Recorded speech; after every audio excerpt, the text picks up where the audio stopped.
We all forget things now and then. But what happens when the little slip-ups aren't so little anymore? You walk into a room and forget why. You miss a doctor's appointment you were sure you had written down. You ask your son the same question 3 times in one phone call. Sound familiar? This isn't just being forgetful. This is your brain waving a small red flag. It's easy to laugh it off, blame it on a bad night's sleep, or say you're just busy. But deep down, you know when something feels different. And if you're constantly misplacing your glasses, not once in a while but almost daily, it's time to stop making excuses. No, it's not just age. Age brings wisdom, not confusion. This is your sign to pay attention, not ignore it. You may not even realize it, but something in you feels off. You used to smile more. You used to enjoy being around people, sharing a joke, talking about the little things.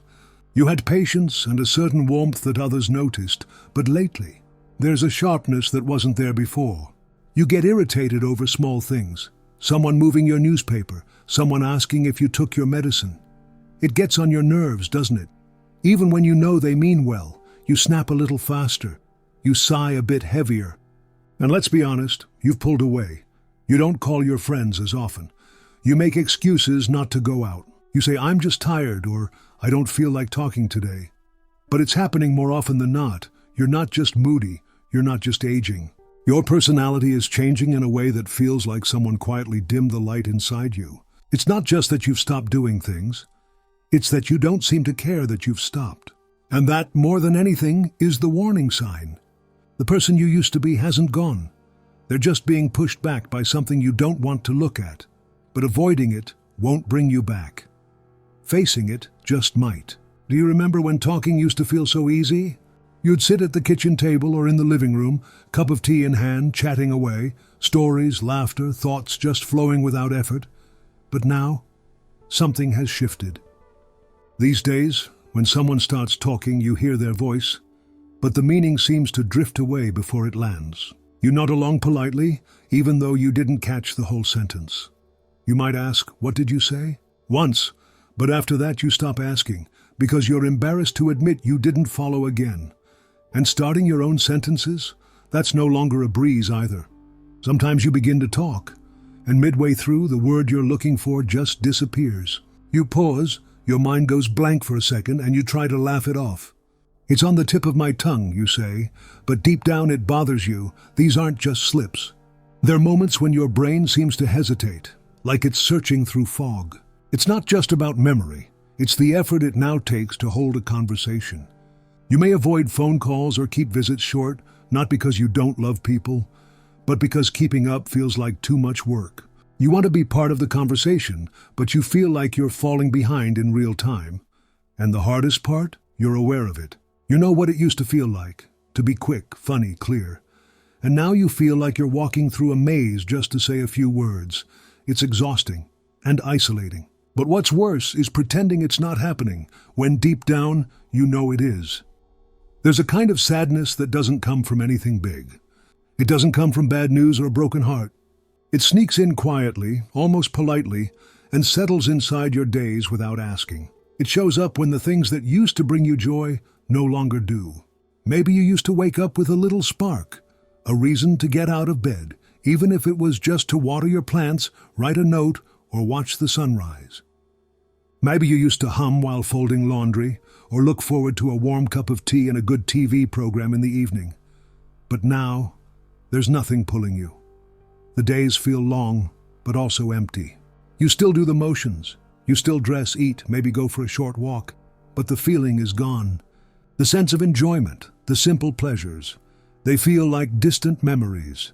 You might even feel guilty about it. You tell yourself, "I should be grateful and other people have it worse." But joy isn't about logic. It's about the little flickers of light that make life feel worth living. When those flickers fade, the world starts to lose color. Everything begins to feel flat. Even phone calls, hobbies, music, or a walk outside, they become chores instead of comforts. And worst of all, you may start to wonder if it's your fault, if you're being lazy, if you've just given up. But this is not laziness. It's not your fault. It's something deeper, a shift in the brain that slowly turns the volume down on the things you once loved. The light inside hasn't gone out. but it's dimmed. And unless you notice that change, unless you call it what it is, it keeps fading quietly. Joy doesn't disappear overnight. It drifts, slowly, until one day you realize you haven't felt real happiness in weeks, maybe months. That matters. You matter. And your joy is still in there. But first you have to admit it's been missing. There's a strange kind of fear that creeps in slowly. The kind that doesn't look like fear at all. It's not dramatic. It doesn't come with screams or racing hearts. It comes with hesitation, with long pauses at the front door, with second thoughts when you're halfway to the kitchen, with that small voice in the back of your mind whispering, what if I forget something? Or what if I fall? Or what if I get confused and no one is around? This fear doesn't always have a clear beginning. You don't wake up one day afraid. It starts with little changes. Maybe you took the bus to the store every week, but one day you forgot where to get off. Maybe you were walking around the neighborhood and suddenly didn't recognize the corner you'd passed 100 times before. Maybe you stood at the bottom of the stairs and felt like they were taller, harder, more dangerous than they used to be. And so, the next time you avoid them. You tell yourself it's just a lazy day, you'll go tomorrow, but tomorrow keeps getting pushed. The fear wraps itself around the familiar places, your own home, the grocery store you know by heart, the hallway to the bathroom at night. These used to be safe. Now they feel like puzzles. Did I turn the stove off? Did I lock the door? Where did I put my keys? These thoughts start popping up more often. And every time they do, you lose a little more trust in yourself. It's frustrating, embarrassing, even shameful at times. But above all, it's isolating. So you begin to play it safe. You stay home. You stop visiting people. You cancel outings. You avoid unfamiliar places. You sit more, move less, and tell yourself it's just part of getting older. And the world, which once felt open and warm, slowly becomes smaller, quieter, and lonelier. But here's the truth, gently said. It's not just getting older, it's not weakness. And it's not something you should be ashamed of. It's a real human reaction to the growing confusion and uncertainty in your mind. Especially if your memory or confidence is slipping. You're not being dramatic. You're trying to protect yourself. But in doing so, you may be shutting yourself in. The tricky part is, no one really sees this happening from the outside. They might think you're just resting more, or that you're introverted. They don't see the effort it takes to get up and go somewhere. They don't know how long you sat on the edge of the bed, trying to remember what day it is. That's why this fear, this slow loss of independence, often goes unnoticed. But you notice it every day, and you don't have to face it alone. There comes a point in life when silence stops being peaceful and starts becoming heavy. It's the silence we keep when something inside us is changing, not in a small way, but in a way we can't quite put our finger on. Maybe we're forgetting more than we used to. Maybe we feel confused in familiar places. Maybe we don't enjoy things the way we once did. But instead of speaking up, we tuck it away. We tell ourselves it's nothing, or just part of getting older.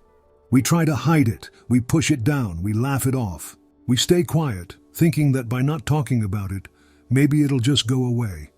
But it doesn't. The truth is hard. You can't heal what you won't admit exists.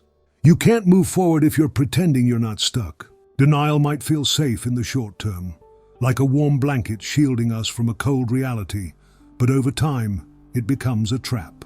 The longer we stay silent about what's really happening inside us, the more isolated, scared, and lost we feel. It doesn't protect us. It just delays the help we might need and robs us of the chance to understand what's going on. And here's the thing. Facing it doesn't make it worse. Facing it frees you. It gives your experience a name. It gives you choices. It gives your loved ones the chance to support you properly instead of guessing from the sidelines. It gives your doctors a chance to help you manage symptoms early instead of waiting until it's too late. It gives you time to plan, prepare, and protect your dignity. But none of that can happen if you stay in the dark. You're not weak for noticing something's not right. You're not broken. And you're not alone. Everyone, at some point in life, hits a moment where they realize things aren't quite how they used to be. That moment is scary, but it's also powerful. Because the moment you say, something is changing and I need to understand it, you take back control. That's strength. That's courage. Sometimes we're afraid that talking about memory loss or confusion or fear means we're admitting defeat. But it's not defeat. It's defense. It's standing up for your life while you still can. It's protecting your future self and giving your family a chance to walk beside you instead of behind you, trying to guess what you need. It's easy to say, "I'm fine." But deep down, you know when something isn't right. You feel it when you stare at a familiar face and can't remember their name. You feel it when you hesitate to go out alone. You feel it when joy turns into numbness, when everyday tasks start to feel like puzzles, when your confidence quietly slips away. That's not just aging, that's something that deserves your attention. Not fear, attention. So please listen closely now. You are allowed to speak up. You are allowed to ask for help. You are allowed to not be okay. And by doing that, you are also giving yourself the best chance to stay as independent, aware, and supported as possible for as long as possible. Because pretending everything is fine when it's not, that's not strength, that's just survival. But naming what you're facing, even in a whisper, that's the beginning of real strength. That's the beginning of healing, of hope, of peace. So don't wait, don't hide, don't go through this alone.